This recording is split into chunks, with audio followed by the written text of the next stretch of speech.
Holidays-nale, adu namma GT Holidays da. GT Holidays, South India's #1 travel brand. You know you are special when you're with GT Holidays. அடுத்ததாக திமுகவிலிருந்து திரு Constantine Ravindran அவர்கள் நம்முடைய இணைந்திருக்கிறார். வணக்கம் திரு ரவீந்திரன். உச்சநீதிமன்றத்தோட இந்த கருத்துக்களை எப்படி பாக்குறீங்க? ஆளுநர் குடியரசுத் தலைவருக்கு நாங்க உத்தரவிட முடியாது அப்படிங்கிற ஒரு கருத்தோட முடிச்சிருக்கிறாங்க. உங்களோட பார்வை? ஒரு வரலாற்று சிறப்பு மிக்க தீர்ப்பு.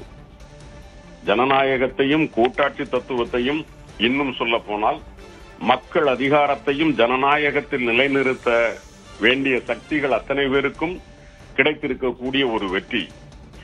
மக்களால் தேர்ந்தெடுக்கப்பட்ட முதலமைச்சருக்குத்தான் அதிகாரம் இருக்கிறதே ஒழிய ஆளுநருக்கு இல்லை என்பதை சம்மட்டி வைத்து அடித்ததை போல மிக தெளிவாக தீர்ப்பு சொல்லுகிறது. அது மட்டுமல்ல, இந்த தீர்ப்பை பொறுத்த வரைக்கும் ஜனாதிபதியினுடைய அதிகாரத்தை பற்றிய கேள்வி வரவே இல்லை. ஏனென்றால் ஜனாதிபதி அம்மையார் அவர்கள் நமக்கு தெரியும், பல நேரங்களில் நள்ளிரவுகளில் கூட பிரதமர் மோடியினுடைய அரசாங்கத்திற்கு வருகின்ற மசோதாக்களுக்கு கையெழுத்திட்டு இருக்கிறார் என்பது தெரியும். இதில் பெரும்பாலும் ஆளுநர்களினுடைய அதிகாரத்தை பற்றிய அல்லது மக்களால் தேர்ந்தெடுக்கப்பட்ட ஒரு மாநில அரசை ஒரு ஆளுநரினுடைய அதிகாரத்தால் நிலைநிறுத்திவிடக் கூடாது, அதற்கு இடங்களாக இருக்கக்கூடாது என்பதற்காகத்தான் இந்த வழக்கு. இந்த வழக்குகளிலே மிக தெளிவாக உச்ச நீதிமன்றம் அதை வரையறுத்திருக்கிறது. ஆளுநர் அவர்களுக்கு 3 வாய்ப்புகள் தான் அவர்கள் முன்னாலே இருக்கிறது. 1, வந்த மசோதாவை கையெழுத்திட்டு அனுப்ப வேண்டும். 2, ஒருவேளை வந்த மசோதாவிற்கு ஜனாதிபதியிடம் கருத்து கேட்க வேண்டும் என்றால் நீங்கள் ஜனாதிபதிக்கு அனுப்ப வேண்டும். இல்லை, உங்களுக்கே கருத்தில் மாறுபாடு இருக்கிறது, அரசியலமைப்பு சட்டத்தின்பால் இதை மாற்றி அமைக்க வேண்டும் என்று சொன்னால் அந்த கருத்துருக்களோடு நீங்கள் சட்டமன்றத்திற்கு திருப்பி அனுப்ப வேண்டும். இந்த கேள்விதான் நாம் கேட்டது. அதாவது நமது ஆளுநர் RN ரவி சொன்னார் அல்லவா, நாங்கள் நீண்ட நாள் கிடப்பிலே வைத்திருந்தால் ஒரு மசோதா செத்து போய்விட்டதாக அர்த்தம், இட் பிகம்ஸ் டெட் என்று சொன்னார்.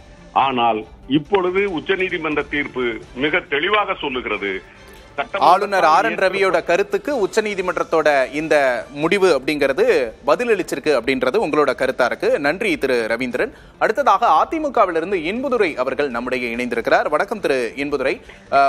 உச்சநீதிமன்றத்தோட இந்த கருத்துக்களை எப்படி பாக்குறீங்க? இது இறுதியான ஒரு முடிவு அப்படின்னு பாக்குறீங்களா, இல்ல ஒரு குழப்பம் தருவதாக இருக்கிறதா? உங்களோட பார்வை? உச்சநீதிமன்றத்தினுடைய இந்த தீர்ப்பை நான் முழுமையாக இன்னும் படிக்கவில்லை, ஆனா வரவேற்கிறேன். தேர்ந்தெடுக்கப்பட்ட அரசாங்கத்துக்கு தான் அதிகாரம் இருக்கிறது என்ற உச்சநீதிமன்றத்தினுடைய தீர்ப்பு வரவேற்கத்தக்கது. முதலமைச்சருக்கு தான் அதிகாரம், கவர்னருக்கு இல்லை. தமிழ்நாட்டை பொறுத்தவரையில் கவர்னருக்கு இத்தகைய அதிகாரத்தை தருகிற ஒரு வழியை ஏற்படுத்தி தந்தது திமுக. எப்படின்னா, கே ஷான்னு ஒரு கவர்னர் இருந்தார், உங்களுக்கு நினைவு இருக்கும்.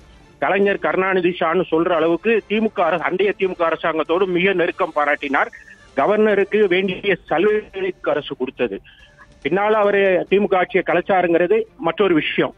இன்னொன்னு, கவர்னர் பர்னாலா அவர்களை சந்தித்து அன்றைக்கு கேபிள் டிவி மசோதா அப்படின்னு ஒன்றை அதிமுக அரசாங்கம் கொண்டு வரும்போது அந்த மசோதாவை நிறுத்தி வைக்க வேண்டும், அதுக்கு உங்களுக்கு அதிகாரம் இருக்குன்னு முதல்ல கவர்னருக்கு இப்படி ஒரு மோசமான யோசனையை சொன்னது திராவிட முன்னேற்ற கழகம். இது வரலாறு. 22ஆம் தேதி ஜனவரி 22, 2006 கருணாநிதி அவருடைய பேரன் இன்றைய நாடாளுமன்ற உறுப்பினர் தயாநிதிமாறனோடு சென்று சந்தித்தார் என்பது வரலாறு. கேபிள் டிவி மசோதாவை நிறுத்தி வைங்கன்னு. இது கவர்னருக்கு அந்த அதிகாரம்லாம் இல்ல.